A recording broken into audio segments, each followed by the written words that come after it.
casamento de Stella e Celso está prestes a acontecer. Mas nem tudo é amor e felicidade. Enquanto a noiva caminha para o altar tomada por dúvidas, Túlio segue uma pista perigosa e passa a investigar a misteriosa baronesa que cruza seu caminho. Desconfiado de que ela não é quem diz ser, o jovem médico faz uma descoberta chocante. Sem pensar duas vezes, ele corre contra o tempo rumo ao casamento de Stella e Celso, decidido a fazer uma revelação capaz de mudar tudo. O que acontecerá quando o disfarce da baronesa cair bem no dia do casamento? Será que o casamento vai mesmo acontecer? Já clique no botão de gostei e no final do vídeo dê uma nota de 0 a 10 para o que acontecerá com Celso, Stella e Túlio. Alguns dias após atender Sandra disfarçada de baronesa, Túlio não consegue mais se concentrar no próprio trabalho. A imagem da suposta baronesa volta à sua mente de forma insistente, quase obsessiva. Algo naquela mulher o incomoda profundamente. Não é apenas o surto noturno nem o comportamento teatral. É o rosto, um rosto que insiste em gritar memória. No ambulatório, ele limpa cuidadosamente o ferimento no braço de Sabiá, mas seus olhos estão distantes, perdidos em pensamentos. A mão chega a tremer levemente. Eu tenho certeza absoluta que já vi aquela mulher antes. Murmura, mais para si do que para o detetive. Não é só impressão. Aquele rosto não é comum. Ele carrega história e coisa ruim. Sabiá franze o senho. Fingindo desinteresse, observa o jovem médico com atenção. Ele percebe a respiração acelerada, o olhar desconfiado, típico de quem está juntando peças de um quebra-cabeça perigoso. Tá falando comigo ou com seus fantasmas, doutor? Ironiza com um leve sarcasmo. Porque se for comigo é melhor falar mais alto. Túlio pisca algumas vezes, voltando à realidade, visivelmente constrangido. Desculpa, eu me distraí. Não foi só distração, não. Rebate Sabiá, com a experiência de quem vive de observar pessoas. Quando alguém fica assim, desse jeito, é porque tem coisa errada rondando a cabeça. E normalmente, quando ronda a sua cabeça, ronda crime também. Túlio hesita. Morde o lábio inferior, claramente dividido entre falar ou se calar. O bisturi repousa na bandeja metálica com um leve tilintar. Eu acho que aquela mulher não é quem diz ser. Confessa, por fim. Ela se parece demais com uma criminosa que eu vi numa reportagem de jornal antiga. Uma mulher dada como morta. Sabiá ergue as sobrancelhas interessado. O tom sarcástico some, dando lugar à atenção plena. Uma criminosa morta, viva, andando por aí como baronesa, provoca. Ou você está ficando impressionado demais, ou acabou de tropeçar num vespeiro. Eu não sou de imaginar coisas, rebate Túlio, firme. Sou médico, lido com fatos, e o meu instinto está gritando que tem algo muito errado nisso tudo. O detetive o observa em silêncio por alguns segundos. Depois, força um meio sorriso dissimulado. Instinto é uma ferramenta poderosa quando a gente sabe usar, mas instinto sem prova não passa de paranoia. Túlio suspira frustrado. É exatamente esse o problema. Eu não tenho como provar nada. Ainda, corrige Sabiá com malícia. Mas todo problema tem solução. Basta usar o método certo. E que método seria esse? Pergunta Túlio sem muita esperança. Tá. Ele abaixa a voz quase num sussurro, como se temesse ser ouvido. Eu precisava, sei lá, de algo que registrasse a fala de alguém. Algo que guardasse uma conversa, uma confissão. Sabiá solta uma breve gargalhada. Rapaz, você acabou de descrever metade do meu trabalho. Com calma ele pega a bolsa ao lado da maca e de dentro dela tira um pequeno gravador portátil. Coloca o objeto na mão de Túlio com naturalidade, mas seus olhos denunciam gravidade. Isso aqui já colocou muito bandido atrás das grades. Use com cuidado, porque verdade gravada não tem como desmentir depois. Túlio encara o aparelho como se estivesse segurando uma bomba. Você tem certeza? Pergunta, inseguro. Isso pode colocar muita gente em perigo, inclusive eu. A verdade sempre coloca alguém em perigo, responde Sabiá sério. Principalmente quem vive mentindo. Dias depois, chega o dia do casamento de Stella. E também o dia em que Túlio decide encarar suas próprias dúvidas. No consultório, ele atende novamente a baronesa.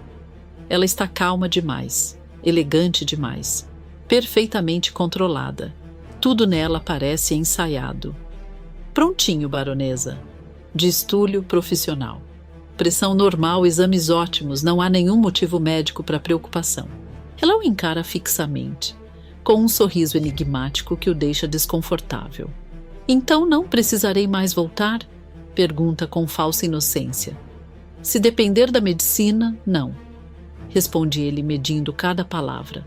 A mulher se levanta lentamente, ajusta as luvas e se aproxima um pouco mais do médico. Obrigado, doutor, mas algo me diz que ainda nos veremos bastante. O tom é doce, mas o olhar é frio. Calculista. Ela sai do hospital, deixando para trás um silêncio pesado. Túlio permanece imóvel por alguns segundos. Então aperta o gravador no bolso do jaleco e pensa. Decidido. Eu não deveria seguir uma paciente, mas também não posso fingir que não vi o que vi. Se essa mulher é quem eu penso, a verdade precisa vir à tona. E com o coração acelerado, Túlio dá o primeiro passo rumo ao mistério que vai mudar o destino de todos. Com o coração acelerado, Túlio aperta o gravador no bolso do jaleco e mantém distância, seguindo a baronesa pelas ruas quase vazias. Ele caminha com cuidado, fingindo distração, desviando o olhar sempre que ela vira o rosto, tomado pelo medo de ser percebido. Cada passo parece ecoar mais alto do que deveria. Quando a mulher finalmente para diante de um portão antigo, Túlio sente um arrepio percorrer a espinha. O endereço é conhecido demais. Ele franze o senho, encarando a fachada envelhecida. Espera aí, pensa, alarmado. A baronesa entra sem hesitar, como quem chega ao próprio lar. Túlio o engole em seco. Então é aqui que ela mora? Reflete, desconfiado. Ou isso é mais do que uma simples visita? Será que essa mulher tem alguma ligação com ele?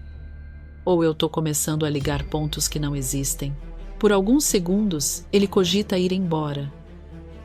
O instinto grita perigo. Mas algo dentro dele é mais forte. A necessidade de saber. Se eu desistir agora, vou carregar essa dúvida para sempre. Decide. Ele se aproxima da casa com cautela, se escondendo atrás de um muro baixo. O coração dispara quando consegue enxergar pela janela da sala. Lá dentro, a baronesa cruza o cômodo com passos firmes e, sem qualquer pudor, começa a retirar o chapéu, a echarpe e os óculos escuros. A postura muda. O olhar endurece. Túlio arregala os olhos. Não. Não pode ser. Murmura. Em choque. Ela não é baronesa coisa nenhuma. É ela. É a criminosa do jornal. Nesse instante, Celso surge no ambiente claramente nervoso, ajeitando o paletó. Logo atrás dele, Ernesto observa tudo com impaciência, braços cruzados e expressão de deboche. Então, é aqui que vocês se escondem? Pensa Túlio, sentindo um nó no estômago. E o Celso, prestes a se casar, envolvido nisso tudo, ele leva a mão ao bolso com decisão. É agora. Se eu não registrar isso, ninguém vai acreditar em mim. Túlio aperta o botão vermelho do gravador exatamente quando Sandra, já sem disfarces, encara o irmão com desprezo. O que você ainda quer de nós, Celso? Dispara ela, com sarcasmo. A verdade sobre o filho do Candinho já veio à tona. Não tem mais nada para fazer. Ou você voltou só para bancar o arrependido? Celso fecha a cara, claramente incomodado. Não fala assim, responde, tentando manter o controle. Essa história pode até ter vindo à tona, mas tem coisa que ninguém precisa saber. Sandra cruza os braços, dissimulada. Ah, é? E desde quando você se preocupa com moral? Celso respira fundo e, num rompante, solta a bomba. A verdade sobre quem é o filho do Candinho já foi revelada. Sim. Mas ninguém precisa saber que fui eu quem escondeu o Samir todos esses anos. Fui eu quem garantiu que ele nunca fosse encontrado. Túlio leva a mão à boca, horrorizado. Meu Deus! Pensa, atônito. Ele sempre soube. Sempre. Celso continua, com a voz carregada de egoísmo. Eu tô num momento muito bom da minha vida. Vou me casar, vou ter estabilidade. Isso não pode vazar agora. Ernesto solta uma risada debochada e se intromete. Sinceramente, Celso, foi para isso que você veio aqui? Para dar sermão? Ironiza. A gente não tem tempo para crise de consciência. Sandra observa tudo com um sorriso frio, avaliando o irmão. Você sempre soube se virar muito bem, Celso. Só não esperava que fosse ficar com tanto medo agora. Irritado, Celso pega o chapéu e o coloca com força na cabeça. Chega, sentencia. Em poucos minutos eu vou estar no altar, casando com a mulher da minha vida. Então façam o favor de não causar nenhum problema hoje.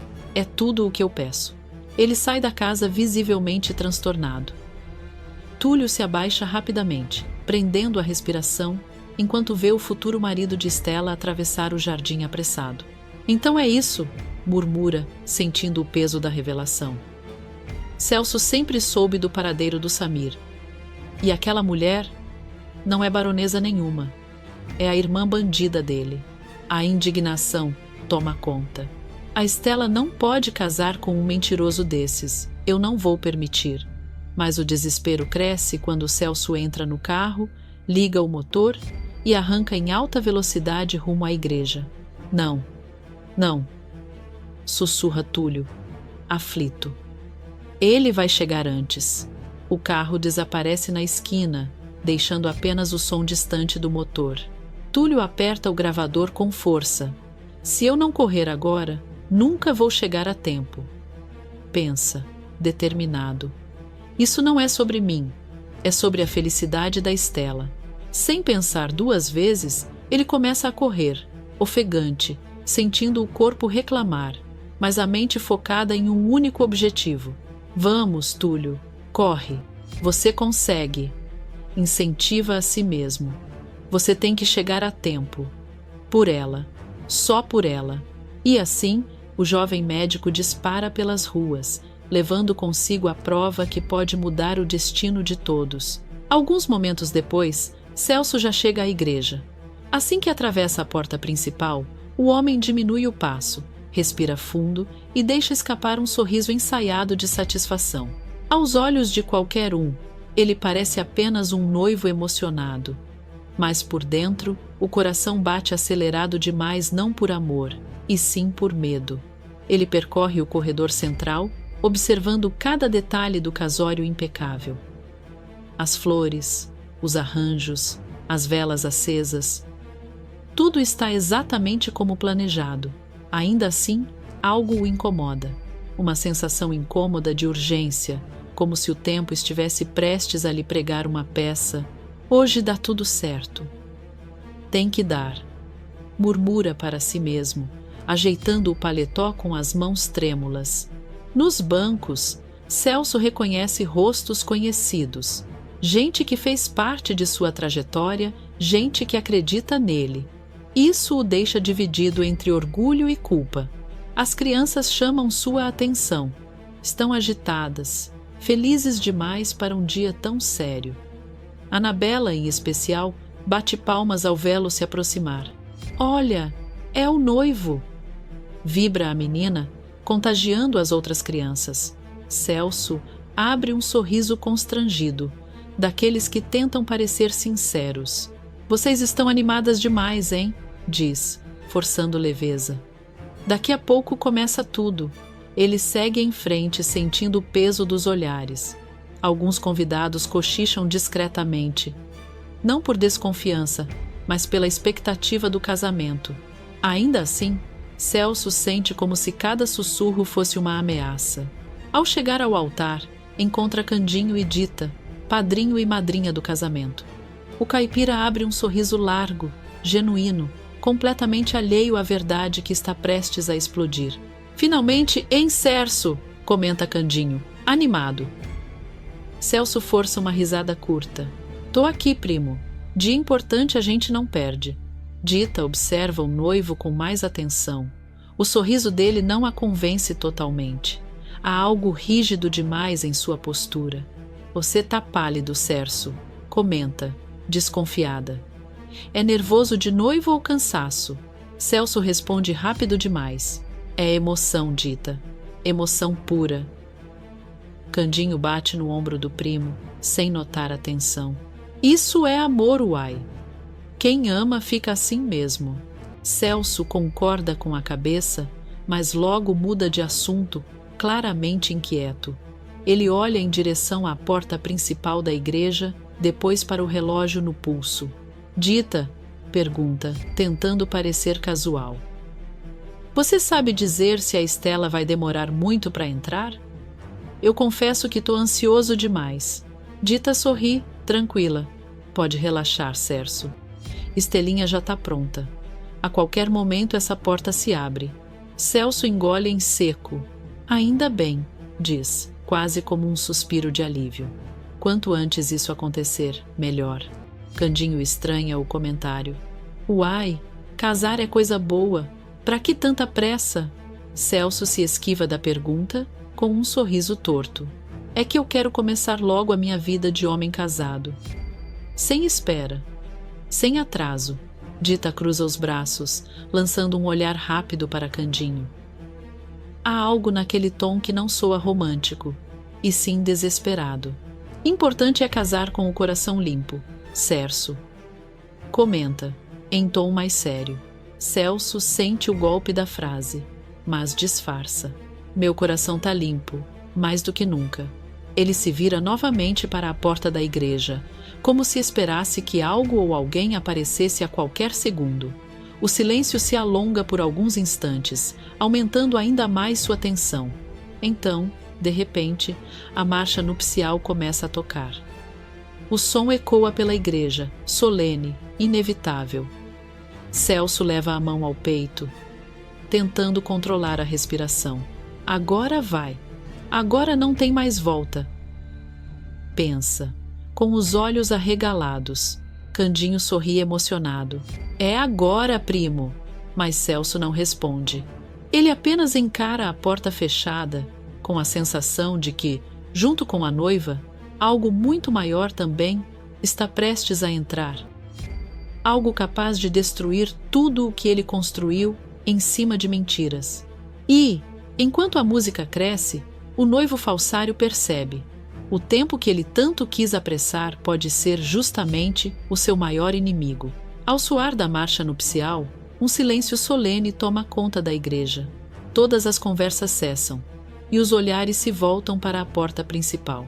É então que Estela surge, envolta por um vestido que parece ter sido feito sob medida para aquele momento. A enfermeira está deslumbrante, delicada, quase etérea. O brilho do tecido contrasta com a expressão carregada em seu rosto. Nos bancos, os convidados se entreolham, impressionados. Que princesa! Ela tá linda demais, cochicha uma senhora, emocionada. Celso, ao vê-la, trava. Por alguns segundos, o noivo falsário esquece completamente o teatro que ensaiou. O sorriso automático some, substituído por um olhar de choque e posse.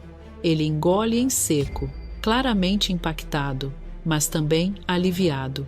Para ele, aquele espetáculo confirma que tudo está sob controle. Estela começa a caminhar lentamente pelo corredor central. A cada passo, seu coração parece bater mais forte, quase fora do peito. Por fora, ela sustenta um sorriso contido, educado. Por dentro, o turbilhão é implacável. Será que eu estou fazendo a coisa certa? Pensa, angustiada. Isso é amor ou medo de ficar sozinha? Será que eu amo o Celso ou amo a ideia de estabilidade que ele representa? Ela observa os convidados de relance.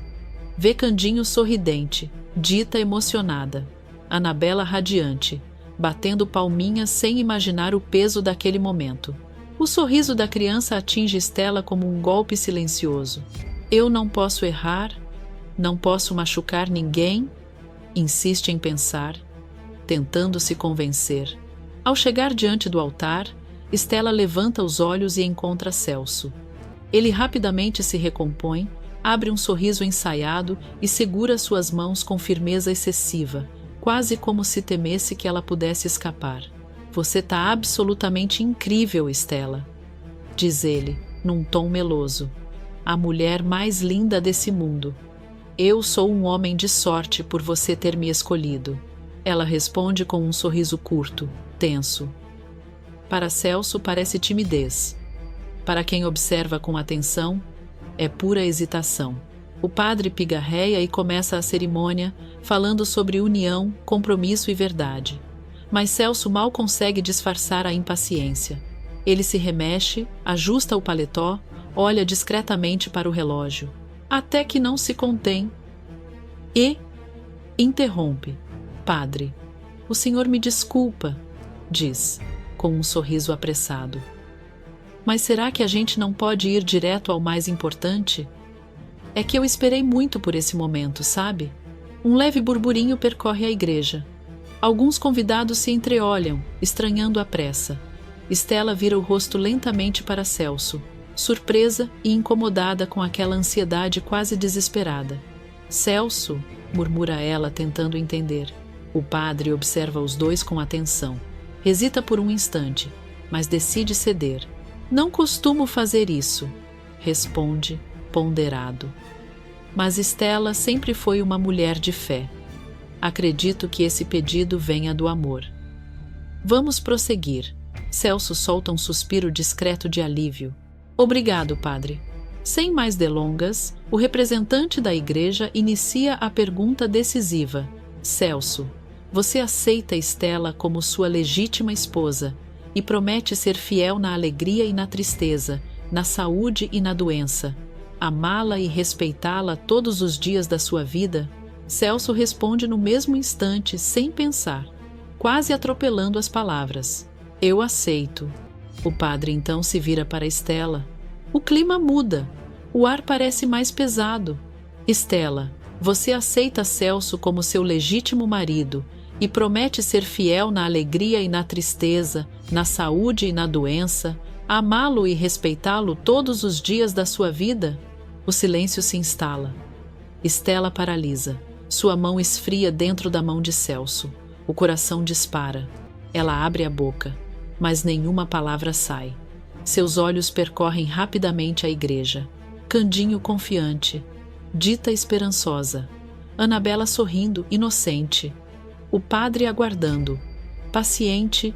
Celso aperta levemente seus dedos, num gesto que mistura carinho e cobrança. Estela, sussurra ele dissimulado. Ela respira fundo, engole em seco e encara o padre uma última vez. Por todos os dias da minha vida, padre? Pergunta. Com a voz embargada, o padre confirma, com um aceno firme de cabeça. Por todos. Estela fecha os olhos por um breve segundo. Quando os abre, as lágrimas ameaçam surgir, mas ela se controla. O silêncio continua. Então, finalmente, ela começa a falar. Eu sei. A frase sai quebrada, incompleta, como se o destino estivesse prestes a interferir antes que o erro fosse consumado. O silêncio solene da igreja é quebrado de forma brutal antes que Estela consiga concluir sua resposta. A porta principal se abre com força, chamando a atenção de todos os convidados. Túlio surge ofegante, suado, com o olhar firme de quem atravessou mais do que ruas, atravessou um limite sem volta. Não, Estela, grita ele, com a voz ecoando entre os bancos. Você não pode se casar com esse homem. Ele não é quem diz ser. Um murmúrio toma conta da igreja. Alguns convidados se levantam, outros se entreolham, confusos. O padre arregala os olhos, completamente perdido. Celso, ainda no altar, fecha o semblante na mesma hora. O sorriso ensaiado desaparece, substituído por irritação e desprezo. Mas que palhaçada é essa? Reage Celso, tentando manter o controle, mas com a voz carregada de sarcasmo. Você enlouqueceu de vez, rapaz? Invadir uma igreja desse jeito? Ele olha para os convidados, constrangido, e tenta disfarçar. Peço desculpas a todos. Esse sujeito claramente não sabe se comportar. Estela, atônita, encara Túlio. O coração dispara. A presença dele mexe com tudo o que ela vinha tentando ignorar. Túlio! O que você está fazendo aqui? Pergunta, confusa. Do que você está falando?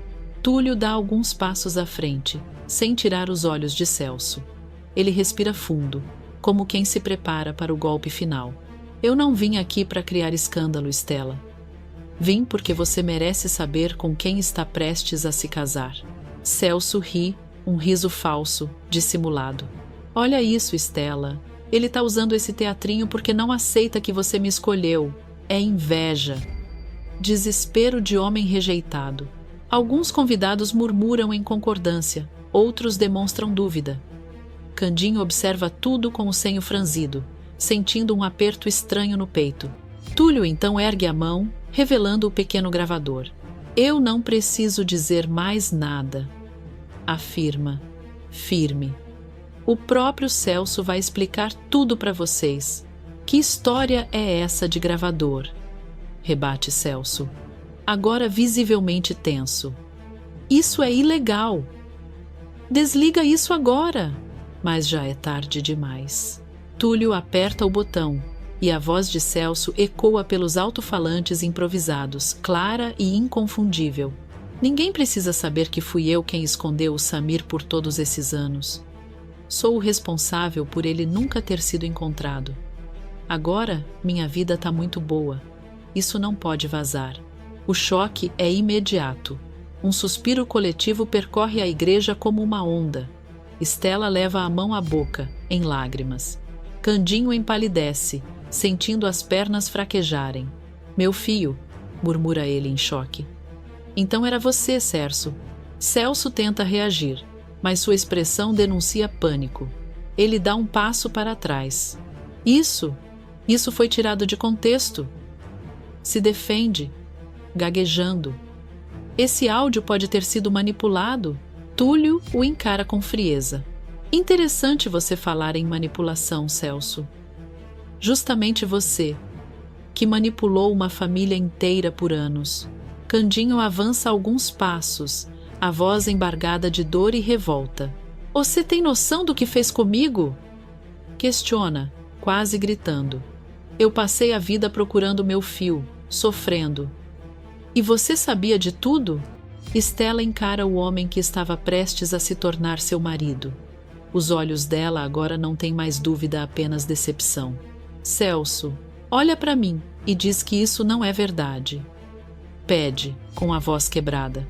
Ele engole em seco, incapaz de sustentar o olhar dela. Estela, escuta. Isso não é o que parece. Eu fiz isso para proteger todo mundo. Ela balança a cabeça em negação. Você não protegeu ninguém. Responde, firme entre lágrimas. Você destruiu uma família. E quase destruiu a minha vida também. O padre observa a cena em silêncio, chocado. Os convidados murmuram, alguns revoltados, outros incrédulos. A farsa desmorona diante de todos. Túlio dá o golpe final, com voz serena, mas implacável. Pois é, Celso. Aquilo que não podia vazar acabou vindo à tona. E agora não tem mais como fugir da verdade. Celso permanece imóvel, cercado por olhares acusadores. Pela primeira vez, o noivo perfeito não tem para onde correr.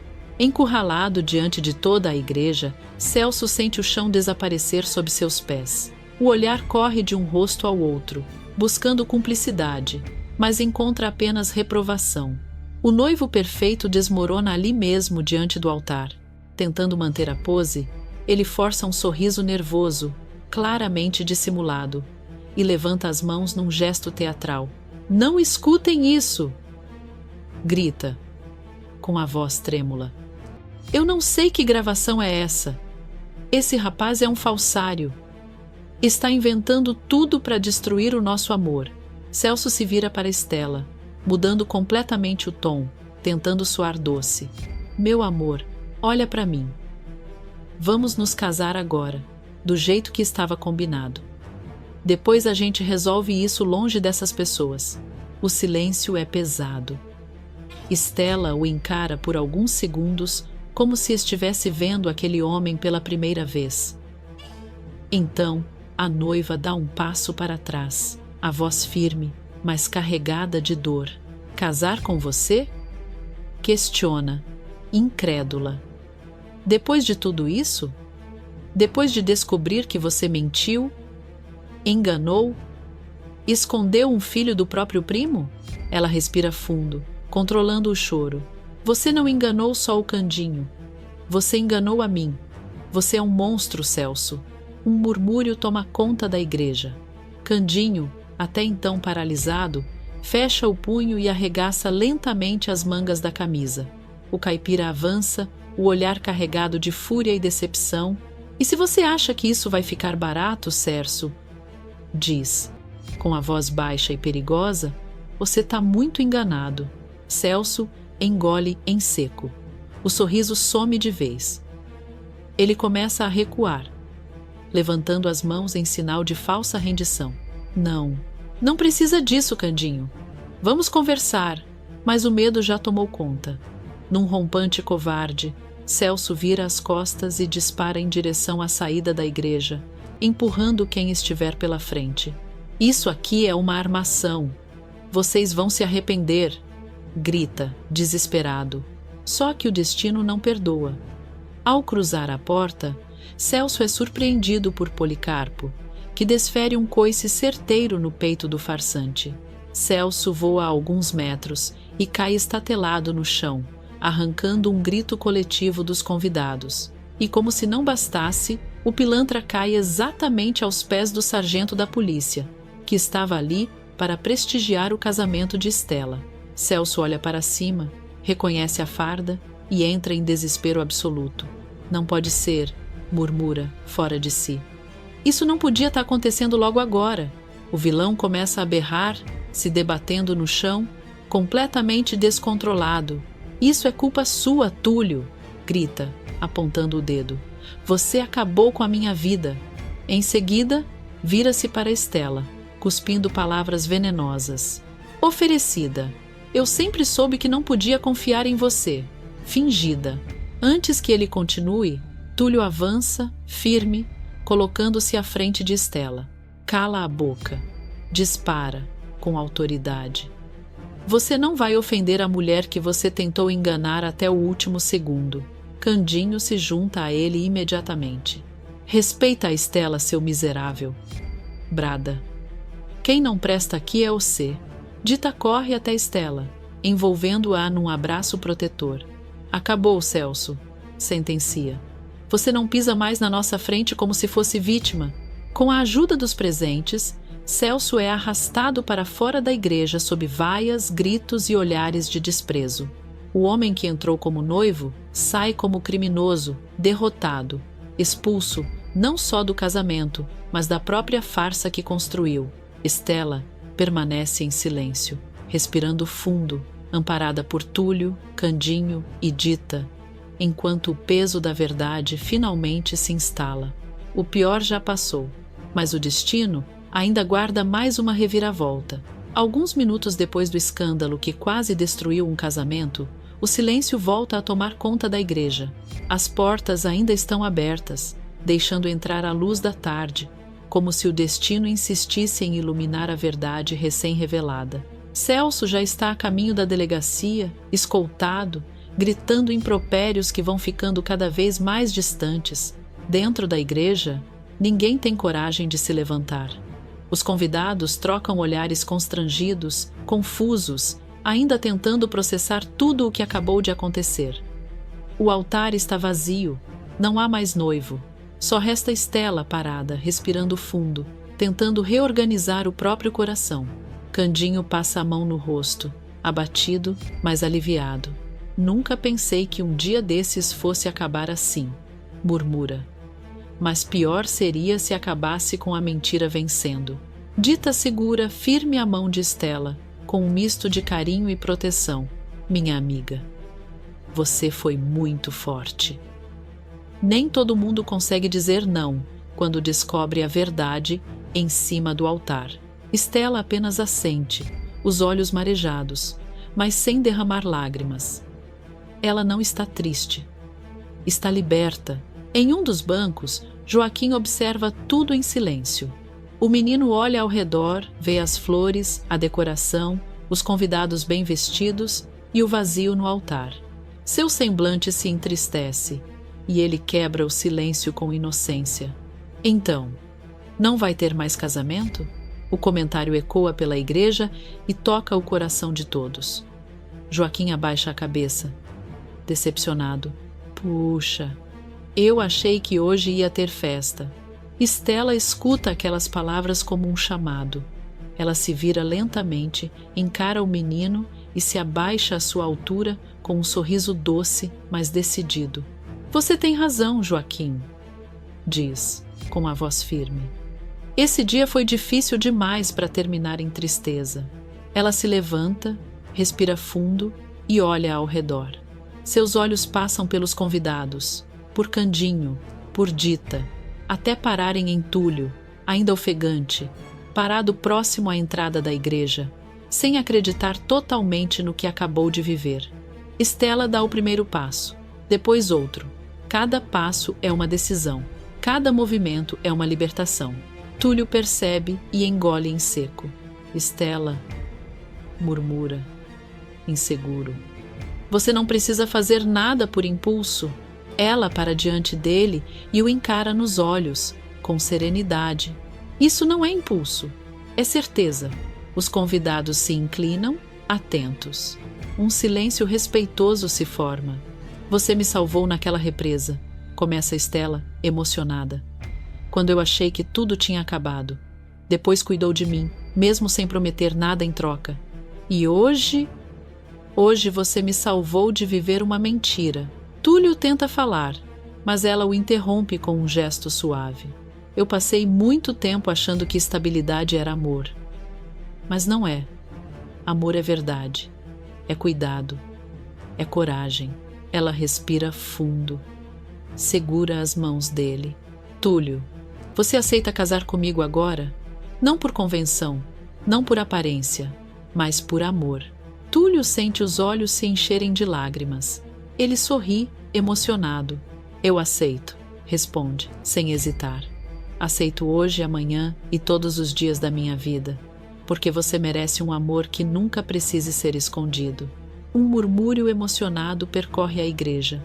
Dita leva a mão ao peito. Isso sim é casamento.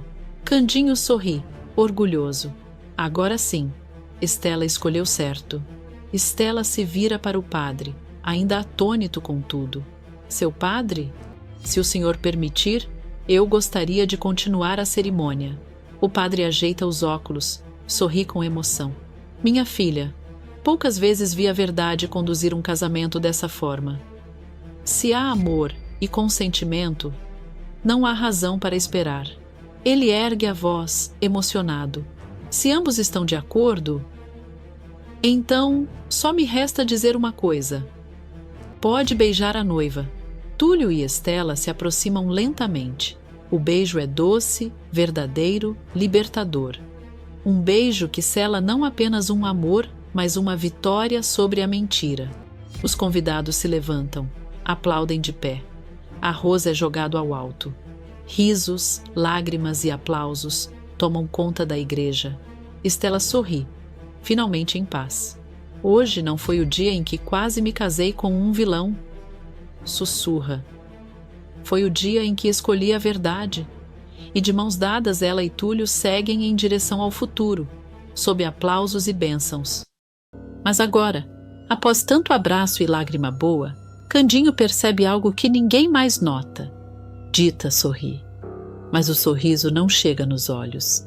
Tem algo escondido ali, um peso, uma tristeza disfarçada atrás da voz doce.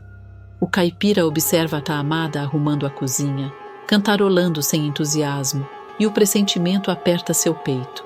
Ele sabe, é o disco, a gravação interrompida, o sonho dela parado no meio do caminho como um trem descarrilado. E Candinho, determinado a ver sua Dita brilhar, decide agir sem dizer uma palavra. No quarto, ele termina de fechar a mala quando lança um olhar cúmplice ao filho. "Você já terminou de fazer tua mala, Samir?" Pergunta com aquele tom sério de quem trama alguma coisa grande. Samir aparece na porta com a mala já pronta, tentando manter a postura, mas com o peito estufado de empolgação. "Terminei sim, pai, tô pronto para nós ir." O menino tenta disfarçar, mas a ansiedade entrega. Candinho dá um sorriso orgulhoso. No entanto, antes que eles alcancem a porta, Dita surge no corredor com um olhar semicerrado desconfiado, daquele jeito de quem fareja segredo de longe. Ela cruza os braços, inclinando a cabeça. "Para onde vocês vai, Candinho? Assim no sopetão. E por que é que vocês não podem me contar? Vocês deixam eu preocupada." A voz dela sai manhosa, mas carregada daquele ciúme leve, quase brincalhão, porém com a pontinha de insegurança que Candinho conhece bem. O caipira engole o riso, se aproxima e segura as mãos dela com cuidado. O jeito dele, meio sem jeito, sempre desmonta a moça. Ele encosta a testa na dela e, antes de responder, lhe dá um beijo demorado, tranquilizando o coração da mulher. "Confia, meu bem, confia que eu garanto que essa viagem é por um motivo bom por demais. Eu e Samir vai num pé e volta noutro. Até porque eu não ia aguentar a saudade sua se demorasse demais." Dita respira fundo, olhando nos olhos do marido, ainda desconfiada, mas rendida pela sinceridade dele. "Tá bom, Candinho, eu confio no você, mas não é para demorar, ouviu? E toma cuidado." O tom sai com aquela mistura de preocupação e brabeza suave que só ela sabe usar. É o tipo de frase que parece bronca, mas soa como amor. Samir, tentando aliviar o clima, faz uma pose dramática. "Madrasta, quer dizer, Dita, eu prometo que cuido do pai." Ela revira os olhos rindo enquanto abraça o menino. "Tá bom, Samir, eu confio em vocês." Candinho então segura a mala com firmeza, respira fundo e lança um último olhar para a esposa, cheio de carinho. E também cheio de segredo. Nós vai e volta antes num piscar de olhos. Mas quando nós voltar... Ah, Dita, sua vida vai mudar. A caipira franze a testa, percebendo que tem algo aí. Desconfiança brilha no olhar. "Candinho, você tá me escondendo coisa? Você me fala!" Insiste desconfiada como toda boa heroína de novela. O caipira ri, mas com aquele ar dissimulado de quem não vai revelar nada, nem sob ameaças. "Eu? Esconder? Imagina! Eu sou um livro aberto, só que de vez em quando tem umas páginas coladas." Dita dá um tapa leve no braço dele, fingindo irritação. "Ah, seu danado! Vai logo antes que eu arranco essas páginas tudo!" Samir cai na gargalhada e pai e filho finalmente saem pela porta, deixando Dita apoiada no batente, ainda desconfiada, ainda curiosa, ainda com o coração apertado, mas com uma esperança brilhando por trás do olhar. Ela não sabe, mas o destino está prestes a virar de ponta cabeça, e Candinho está levando o primeiro passo desse milagre dentro da mala e dentro do peito. A estrada parece não ter fim quando Candinho decide que não vai perder tempo lamentando a interrupção do disco de Dita.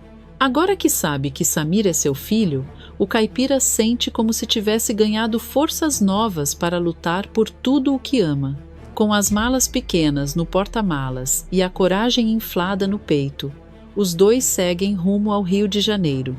O carro balança na estrada, mas o propósito deles, não. Depois de horas de viagem, o garoto fita a cidade pela janela com os olhos arregalados, surpreso com o movimento, os prédios e o cheiro de mar. É então que não aguenta e comenta, quase sem acreditar no que está vendo. "Uau, pai, O senhor tinha me dito que me traria para conhecer o Rio de Janeiro, mas eu achei que ia ser em outro momento, talvez um momento que as coisas estivessem melhor em questão de dinheiro. Candinho solta um riso sem graça, aquele típico de quem tenta disfarçar a dureza da vida. Nós tá sem um tostão furado mesmo, fio. Para ser sincero, acho que nem sei se tem gasolina para voltar para casa. Ele desvia o olhar, como quem confessa uma verdade dura que não queria admitir. Mas nós não tá aqui para visitar a cidade ainda, não. Confuso, o menino vira o rosto, franzindo as sobrancelhas. Não? E por que nós estamos aqui? O caipira respira fundo, como quem está prestes a revelar um segredo guardado no peito. Porque nós vai achar um jeito de ajudar Dita a gravar o disco dela. E eu sei quem é que pode ajudar nós nisso. Samir arregala os olhos, admirado. O garoto nunca imaginou que cruzaria o país para tentar ajudar a mulher que sempre o tratou como gente. E agora mais ainda, como filho. Candinho dirige até o local onde ele e Dita tinham assistido a uma apresentação musical durante a lua de mel. Um teatro chique, iluminado, com gente elegante entrando pela porta principal. Mas, mal colocam o pé na entrada, o segurança se coloca firme na frente. Posso ver os ingressos dos senhores? A cara de Candinho denuncia que ele não estava preparado para isso.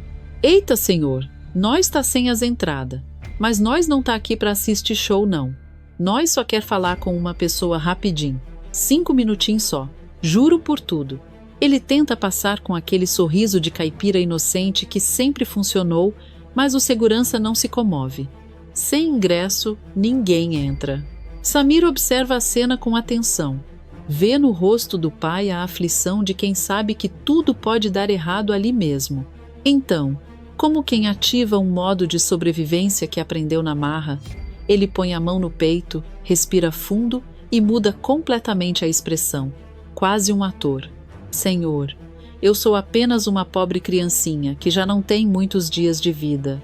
E coloca uma pausa dramática, daquelas que fariam qualquer coração mole derreter. Esse humilde homem está só tentando me ajudar a realizar meu sonho antes de eu partir, que é assistir a um show como esse do seu estabelecimento. Um silêncio pesado cai. O segurança, visivelmente movido pela fala, leva a mão ao rosto, enxuga uma lágrima e abre espaço com um gesto de compaixão exagerada. Que história linda! Vocês deviam ter falado isso antes. Podem entrar. Assim que passam, Candinho inclina a cabeça e sussurra, entre o choque e o orgulho. Onde foi que você aprendeu a mentir desse jeito, Samir? Com vergonha, o menino admite. Desculpa, pai. É que a dona Zuma me fazia inventar essas histórias para conseguir dinheiro para nós ter o que comer na casa dos anjos. O caipira aperta o ombro do filho, firme e emotivo. Dessa vez tudo bem, porque foi pra gente ajudar a Dita. Mas você nunca mais vai precisar mentir para ter o que comer, ouviu? Nunca mais. Os dois caminham para dentro. Quando atravessam a cortina que dá acesso ao auditório, o palco se ilumina. Lá está ela, a Dália, a cantora favorita de Dita, brilhando, dominando o teatro com uma presença magnética. Candinho quase perde o fôlego. É ela, Samir, a Daia. A cantora que Dita mais gosta. É ela que pode ajudar nós. Eles se sentam perto do palco, quase sem piscar. A Dália canta de um jeito que hipnotiza qualquer um, e quando seu olhar cruza com o de Candinho, ela o reconhece e levanta a mão, cumprimentando-o com um sorriso discreto. Candinho fica sem graça, acenando de volta com a mão meio torta.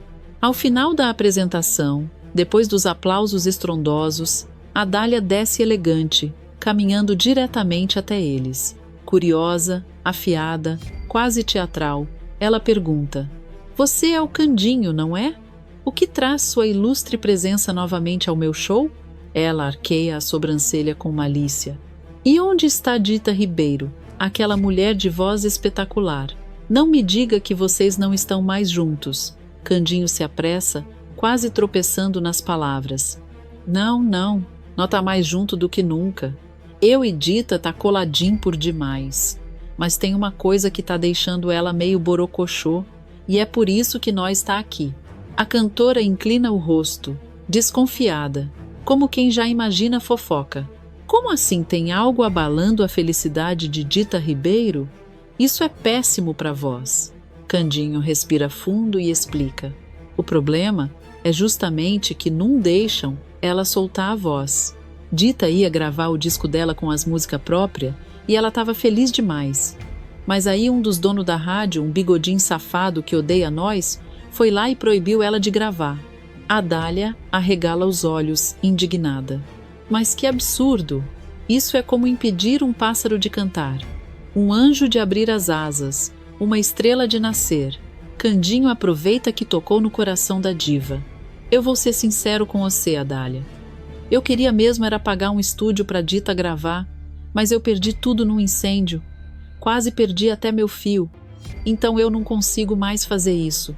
O caipira respira com força, preparado para o pedido final. Então eu pensei que você é minha última esperança. Eu não quero lhe pedir dinheiro. Só peço que dê uma chance para Dita, que invista nela, porque você já ouviu ela cantar. Sabe que vale a pena. A cantora sorri, emocionada, tocada pela transparência dele. Candinho, é claro que eu vou ajudar. Ela tira um cartão dourado da bolsa e entrega nas mãos dele. Aqui está o endereço da minha própria gravadora, no Rio de Janeiro. Levem Dita até lá e começaremos os trabalhos imediatamente. Eu mesma vou ajudá-la na gravação. Faço questão. Candinho olha para o cartão como quem segura um bilhete premiado. Samir pula discretamente de alegria. Os dois se entreolham, vibram e saem dali quase correndo, como se carregassem o futuro nas mãos. Eles chegaram ao Rio sem nada, mas estão voltando para casa com uma esperança que pode mudar tudo. A noite cai quando Candinho e Samir finalmente avistam a mansão em São Paulo, mas o carro, cansado como eles, dá seus últimos suspiros. O motor engasga, tosse e por fim morre. Os dois se entreolham e caem na risada, apesar do sufoco. Acabam empurrando o carro os últimos metros até a porta de casa, completamente suados, mas estranhamente felizes, o tipo de felicidade que deixa qualquer um desconfiado. Dita, ao abrir a porta e ver a cena, não entende absolutamente nada. Ela apoia uma mão na cintura, observa pai e filho empurrando o carro como se fosse uma carroça e pergunta, desconfiada e já franzindo a testa: Gente, mas por que é que vocês estão assim rindo à toa mesmo tendo que empurrar o carro para chegar em casa? Candinho abre um sorriso enigmático, daquele que ele usa quando quer esconder algo mas não consegue disfarçar a animação. Você vá logo fazendo as malas enquanto eu vou comprar as gasolina, porque amanhã, assim que o sol raiar, nós vai voltar para o Rio de Janeiro. A confusão da cantora só aumenta. Ela dá um passo à frente, tentando arrancar do marido alguma explicação mais concreta. Candinho, vocês acabaram de chegar, Rom. Como assim já vai embora de novo? E por que é que eu tenho que fazer mala sem saber para quê? Mas o caipira não dá tempo para mais perguntas. Ele já está se afastando pelo quintal, fingindo não ouvir e levantando a mão no ar como quem diz: depois eu explico. Depois nós conversa, Dita. Já volto. Dita suspira fundo, meio irritada, meio intrigada, totalmente desconfiada. Mas também conhece o marido o suficiente para saber que, quando ele coloca algo na cabeça, ninguém tira. Ainda assim, ela vira para Samir, tentando ler algo no rosto do menino, e pergunta com voz séria: Samir, você sabe de alguma coisa, sabe? Conta pra mim. O garoto força um sorriso inocente, um pouco dissimulado até, e responde: Sei não, Dita, mas confia. Vai valer a pena. A cantora estreita os olhos, desconfiada, mas deixa pra lá. O mistério só cresce. Quando o dia amanhece, Candinho já está no quintal buzinando como se quisesse acordar a vizinhança inteira. Dita desce com a mala pela metade, ainda reclamando: Eu não tô entendendo nada, Candinho. Até agora vocês não me disseram nadica de nada. Mas pai e filho apenas trocam olhares cúmplices. A surpresa está intacta. Os três, então, partem novamente para o Rio de Janeiro. A viagem longa parece ainda mais demorada para Dita, que não para de olhar de um para o outro, tentando encontrar pistas do que estaria acontecendo. Ela nota cochichos, risadinhas suspeitas, olhares compartilhados, tudo muito estranho. Quando estão para entrar na cidade maravilhosa, Samir tira um lenço do bolso e entrega à madrasta. Dita, agora você vai ter que colocar essa venda, senão estraga toda a surpresa que a gente preparou. Ela segura o lenço com desconfiança, estampada no rosto. Vocês tão estranho por demais, viu? Assim então me assusta no já. Candinho, rindo, segura sua mão. Confia, benzinho, vai ser bom. Depois de algum drama, Dita finalmente põe a venda e segue reclamando do banco, da venda, do vento, do mistério, mas mantém a curiosidade acesa. Quando o carro para, Candinho desce rápido, abre a porta para ela e avisa. Agora você pode tirar a venda, Dita. Com o coração acelerado, ela remove o lenço e o que vê faz sua respiração falhar. Diante dela está um estabelecimento grandioso, imponente, com uma fachada brilhante que grita profissionalismo e sonho realizado. Ela lê o letreiro em voz alta, quase sem acreditar. Gravadora Magia do Canto. A cantora leva a mão à boca, tentando conter a emoção. Que lugar é esse, Candinho? Por que você me trouxe aqui? O que está acontecendo? Antes que o marido responda, a porta do lugar se abre. E de lá sai ninguém menos que a Dália, a grande estrela, exalando presença, elegância e um carisma que faz qualquer um se calar. Ela abre um sorriso largo para Dita e diz, com voz doce e teatral: Que bom te ver novamente, Dita Ribeiro. Você está pronta para gravar um disco espetacular? Dita simplesmente congela. Seus olhos se arregalam como duas luas. Ela olha para Candinho, para Samir, para a Dália e quase gagueja. Vocês estão falando sério? Eu vou gravar meu disco com a própria Dália? Os três apenas assentem. Samir até pula de leve. Candinho vibra como criança. A Dália abre os braços, acolhendo Dita como quem acolhe uma nova estrela prestes a nascer. A caipira se desmancha em emoção. Ela abraça Candinho apertado, depois Samir com tanto carinho que quase levanta o menino do chão. Por fim, abraça a Dália, ainda chorando e rindo ao mesmo tempo. Os quatro entram na gravadora, atravessando o corredor que separa o comum do extraordinário. Aquele é o início de uma nova era para Dita Ribeiro, a realização de um sonho que parecia impossível. Mas, como toda boa história de novela, o brilho dos bons desperta a inveja dos maus. E enquanto Dita dá seus primeiros passos rumo ao estrelato, forças sombrias já começam a se mover nas sombras, prontas para tentar destruir o que ela acaba de conquistar. Enquanto Dita segue brilhando dentro do estúdio da gravadora Magia do Canto, voz afiada, emoção à flor da pele e cada vez mais perto do grande sonho que parecia inalcançável, uma tempestade se aproxima do Rio de Janeiro. Mas não uma tempestade comum. Uma tempestade de salto fino, perfume forte e alma podre. A baronesa Deschamps desce de um carro preto imponente, movendo-se como uma serpente elegante, e segura firmemente uma maleta que parece mais pesada que sua própria consciência. Ela para diante da fachada enorme da gravadora e observa cada detalhe com aquele olhar frio que só quem carrega segredos perigosos conhece. Com um sorriso de canto de boca, ela murmura, quase num sussurro venenoso: Achou que poderia se esconder de mim aqui no Rio de Janeiro, caipirinha? Pois achou muito errado. O clima fica cada vez mais tenso, enquanto a vilã caminha em direção à entrada, como se cada passo fosse um anúncio de tragédia. A recepção tenta barrá-la, mas ela apenas ergue uma sobrancelha, e o poder da ameaça silenciosa abre portas. A baronesa entra no escritório de Adália como se fosse dona do lugar. A estrela, sentada atrás da mesa, ergue o olhar lentamente, analisando aquela figura exótica que invade seu ambiente criativo. Ela cruza as mãos sobre a mesa e ordena, sem rodeios: Sente-se. Sandra se senta com elegância forçada, exagerando na postura. Seu sotaque artificial, ensaiado, quase caricato, escorre pelas palavras quando ela se apresenta. Bom dia, senhora. Eu sou a baronesa de Champs. A Dália, que não nasceu ontem, observa a mulher dos pés à cabeça. de sobrancelha arqueada e expressão entediada, devolve com ironia fina: baronesa de quê? A que devo a honra de recebê-la na minha humilde gravadora? Percebendo que a cantora não está impressionada, Sandra resolve abandonar qualquer charme. Encosta-se na cadeira e afirma com uma frieza cortante: eu serei direta, pois não gosto de joguinhos. Vim aqui falar de De Ribeiro. O nome ecoa no ar, carregado de veneno. Adália suaviza a expressão, mas seus olhos endurecem. Já conhece esse tipo. Gente que odeia ver o talento alheio brilhar. Sandra, então, abre a maleta sobre a mesa com um impacto teatral. O cheiro de dinheiro enche o ambiente.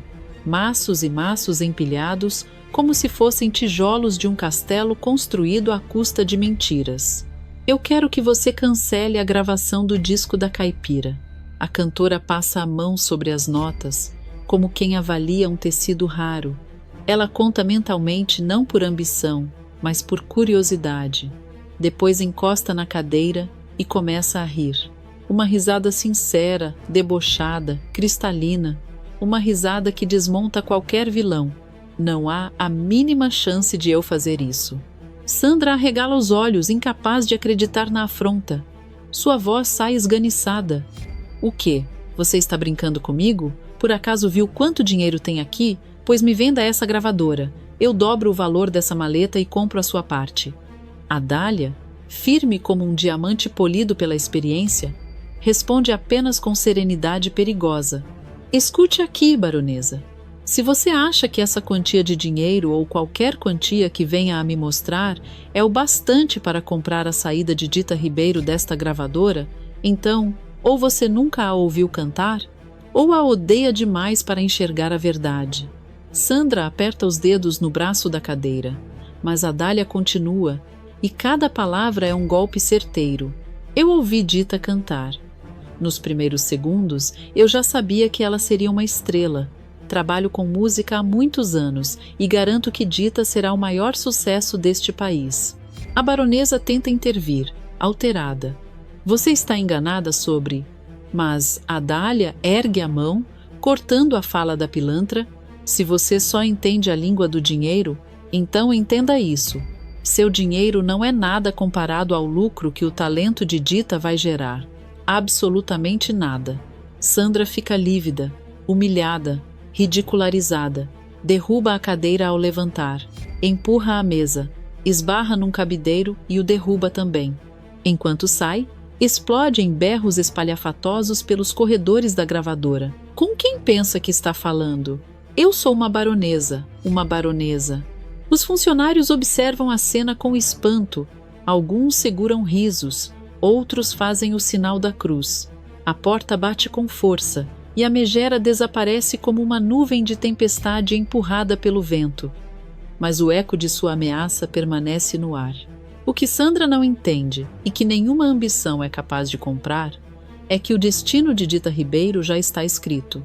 A força que a move é maior que qualquer maleta de dinheiro, maior que qualquer título de baronesa, maior que qualquer plano inventado por inimigos. E, quer Sandra queira ou não, nada poderá impedir o brilho que está prestes a incendiar o país inteiro. O lançamento do disco de Dita Ribeiro vira uma verdadeira comoção nacional. Em questão de horas, a caipira simples do interior se transforma na nova voz do país. As ruas comentam, os jornais estampam e até as vitrines das lojas tocam as músicas recém-lançadas. Com um sorriso travesso no rosto, Dita leva Candinho e Samir pelas calçadas movimentadas de São Paulo, cada um segurando numa das suas mãos. Porém, Candinho e Samir andam tateando, completamente vendados e claramente desconfiados. Candinho, com aquela impaciência boa de quem desconfia que está sendo enrolado, resmunga: Olha, Dita, eu sei que nós vendou você aquele dia, mas precisava fazer isso com nós também? Nós dois aqui, feito dois pato perdido. Samir confirma, balançando a cabeça para todos os lados, procurando entender o caminho. É verdade, isso aqui tá parecendo Arapuca das Boas. Cê tá rindo demais. Quando cê ri desse jeito é que eu fico cismado. A caipira gargalha, adorando o desespero dos dois. Agora é a vez de vocês ficarem vendado para não estragar a surpresa. Se reclamar muito, eu boto mais uma venda por cima dessa. Os três seguem andando. Quanto mais se aproximam do destino misterioso, mais Candinho aperta os olhos por baixo da venda, como se isso ajudasse a enxergar alguma coisa. E é aí que um barulho se destaca no meio do caminho.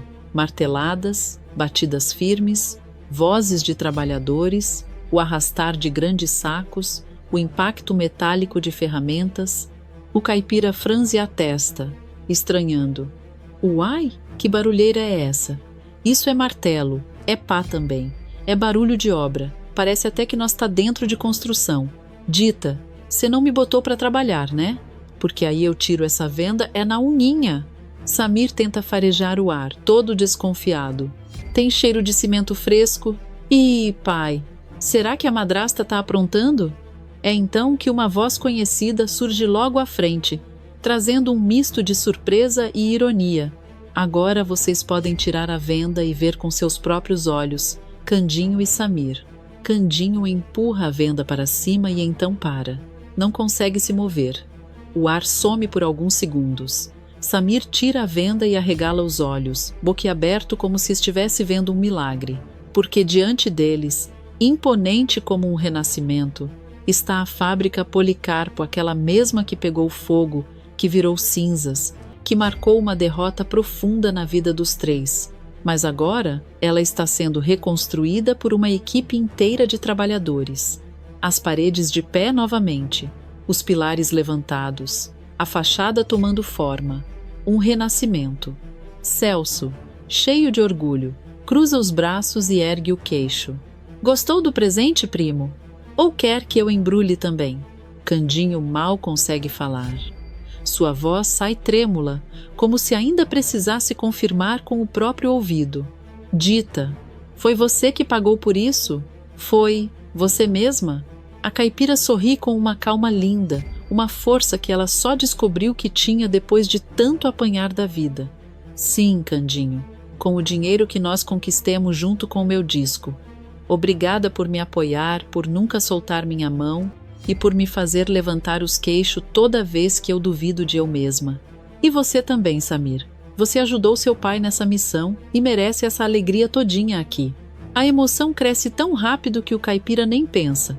Ele simplesmente se joga nos braços da esposa, agarrando-a num abraço apertado, daqueles que parecem dizer tudo que o coração não dá conta de falar.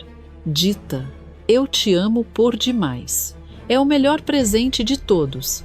Melhor até do que se você tivesse me dado uma fazenda de cavalo e boi junto. Samir pula de alegria, abraçando Dita e Candinho, rindo sem parar. Eba! A fábrica voltou. Eu já estava morrendo de saudade dos biscoitos Policarpo.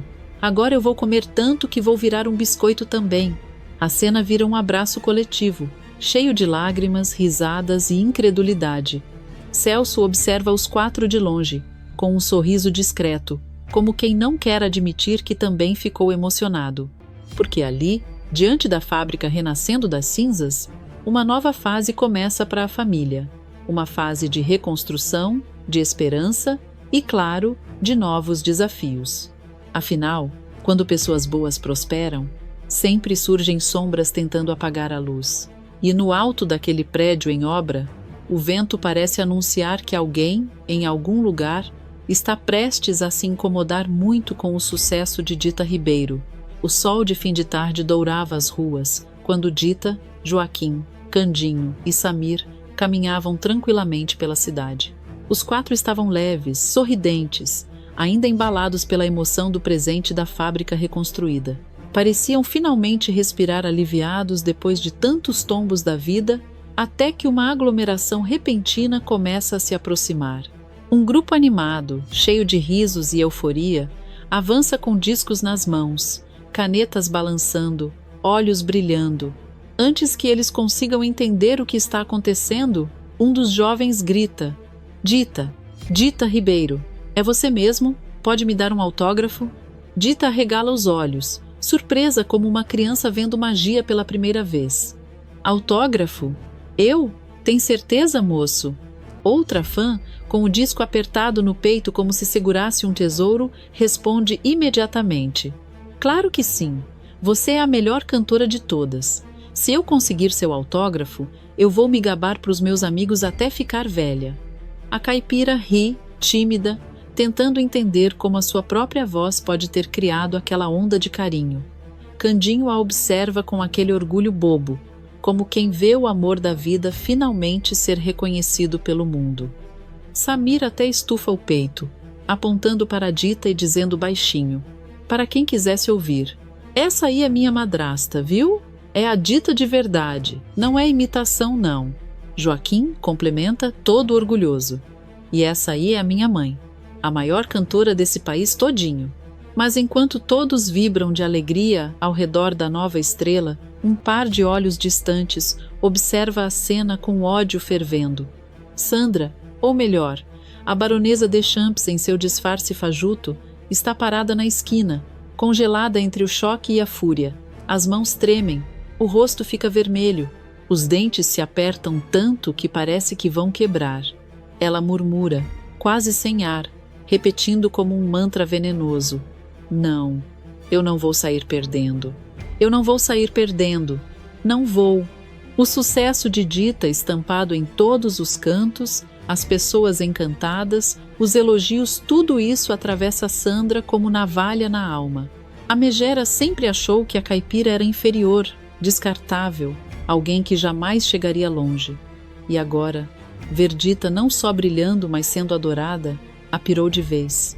Numa explosão de insanidade, Sandra puxa uma faca grande demais para estar escondida numa bolsa tão pequena e começa a se mover em direção ao casal, com passos duros, tortos, como se estivesse sendo arrastada pela própria raiva. E é justamente nesse instante que Dita, distrata com os fãs, começa a dar autógrafo atrás de autógrafo. Os fãs empurram discos, sorriem, comentam, pedem foto, mas no meio desse festival de alegria, uma voz estridente corta o ar como uma lâmina. Não! Todos se viram. A voz está rouca, desesperada, misturada com um sotaque que nem tenta mais ser disfarçado. Sandra surge cambaleando, com a faca em punho e os olhos arregalados de loucura pura. Por que alguém ia querer um autógrafo dessa caipira de uma figa? Hein? Me respondam, vocês não merecem essa glória. Nenhum de vocês merece nada disso. O silêncio que se forma é tão pesado que até o vento parece parar. Candinho reage imediatamente, instintivo, jogando o braço na frente da esposa e se posicionando como um escudo humano. Ô baronesa, eu não sei o que deu em você, mas é melhor se afastar, agora. Mas Sandra não está mais na terra. Ela arranca o tapa-olho, a peruca, os acessórios. Tudo cai no chão com violência. E quando o disfarce se desfaz, um coro de espanto toma conta da rua. Era Sandra, viva, furiosa, ressuscitada pelo ódio.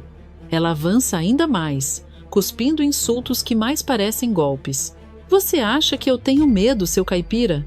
Eu não tenho medo de nada. Eu prometi que ia acabar com vocês e eu vou. Não importa quanto sucesso, quanto dinheiro. Eu vou ver o fim de vocês. Vou sorver esse momento. Dita e Candinho dizem ao mesmo tempo, trêmulos, incrédulos. Sandra, você tá viva? A megera não responde. Ela apenas se ergue e parte para cima do casal com uma fúria tão grande que até o chão parece estremecer. Mas antes que ela consiga dar sequer um passo decisivo, algo inacreditável acontece. Os fãs, sim, os fãs que estavam ali por admiração, carinho e alegria se movem como um exército improvisado. Um deles agarra o braço de Sandra, outro já a sua mão, um terceiro a empurra para o chão. E em segundos, a vilã está no chão, imobilizada, gritando e debatendo como uma fera acuada. Pegamos ela para você, Dita. Pode ficar tranquila, grita um dos fãs, ofegante, segurando a faca com cuidado como se fosse dinamite prestes a explodir. Dita encara aquela cena com um misto de incredulidade e gratidão. O medo ainda treme nas pontas dos seus dedos. O coração golpeia o peito, mas o sorriso que nasce em seu rosto é cheio de luz, humildade e emoção. Obrigada, pessoal. Vocês são demais. Vocês salvaram a gente. Os fãs sorriem, vibram, alguns quase choram. Samir abraça Dita pela cintura, tremendo.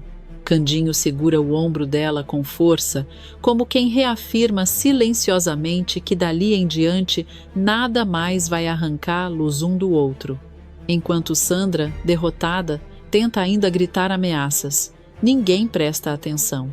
O mundo inteiro parece ter escolhido um lado e não é o dela. Porque naquele dia, naquela rua, ficou claro para todos. O sucesso de Dita Ribeiro não vinha só da sua voz, mas do amor que ela despertava. E nem armações, nem disfarces, nem baronesas poderiam contra isso. O caos ainda paira pesado no ar, quando o estalo seco de algo desabando ecoa na escuridão da fábrica semidestruída. Candinho tenta entender se o barulho vem das paredes prestes a ceder ou da adrenalina que pulsa como um tambor selvagem no peito dele. Dita, abraçada aos meninos, respira rápido, procurando algum sinal de calmaria, mas o que chega é o oposto. Sirenes, gritos, passos. E então, um rugido que corta a noite como se o inferno tivesse sido solto ali dentro. Os policiais surgem pela entrada principal, empurrando, arrastando e tentando conter Sandra, que aparece viva como um fantasma vingativo, suja de poeira, cabelo desgrenhado, olhos injetados de fúria e arrogância. O impacto atinge Candinho e Dita como uma facada de gelo. Eles trocam um olhar que mistura horror, incredulidade e a amarga sensação de terem sido enganados até o último segundo.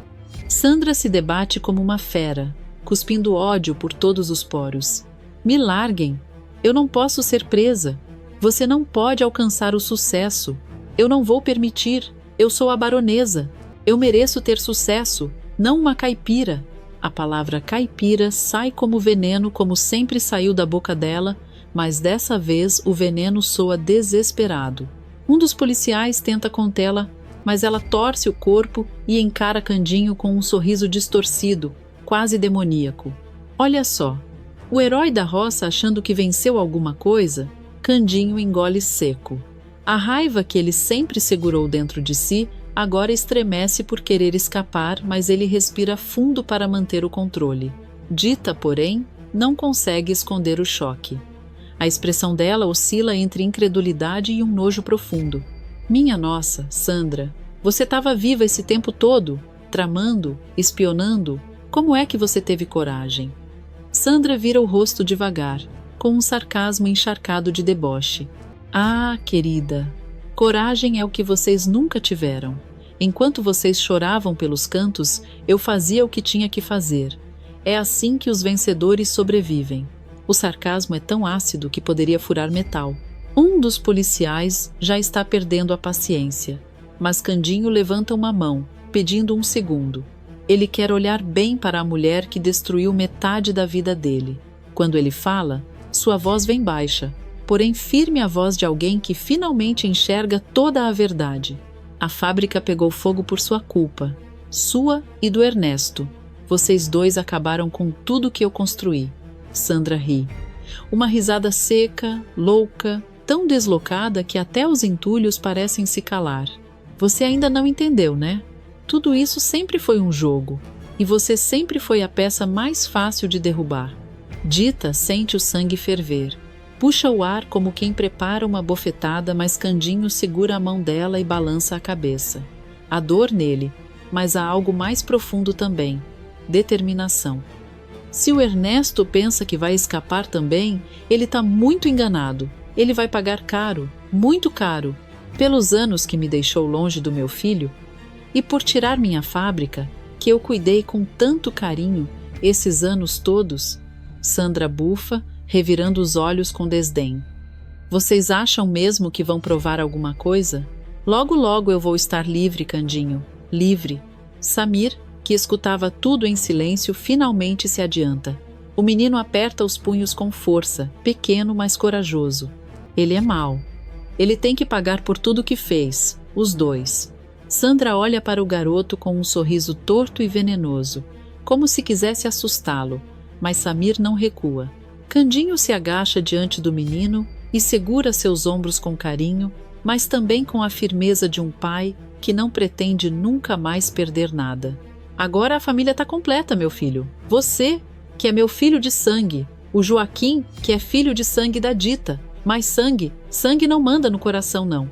Vocês dois agora é irmão. E isso é o que importa. Joaquim sorri tímido, mas com brilho nos olhos. Ele se aproxima de Samir e segura seu braço com cumplicidade, como se já estivessem unidos há muito tempo. Dita, tomada pela emoção, abraça os dois meninos ao mesmo tempo e depois se inclina até Candinho, envolvendo todos num abraço que parece proteger do mundo inteiro. É isso mesmo. A gente perdeu muita coisa hoje, mas não perdeu o que importa, a gente. Sandra, vendo aquela cena, se contorce de inveja pura. Ela sabe que perdeu, que não tem mais nada. Seu rosto retorce numa expressão amarga, quase monstruosa. Família? Que piada ridícula. Isso não protege ninguém quando o mundo começa a cair. Vocês vão ver. Eu ainda vou voltar. Os policiais finalmente a arrastam para fora.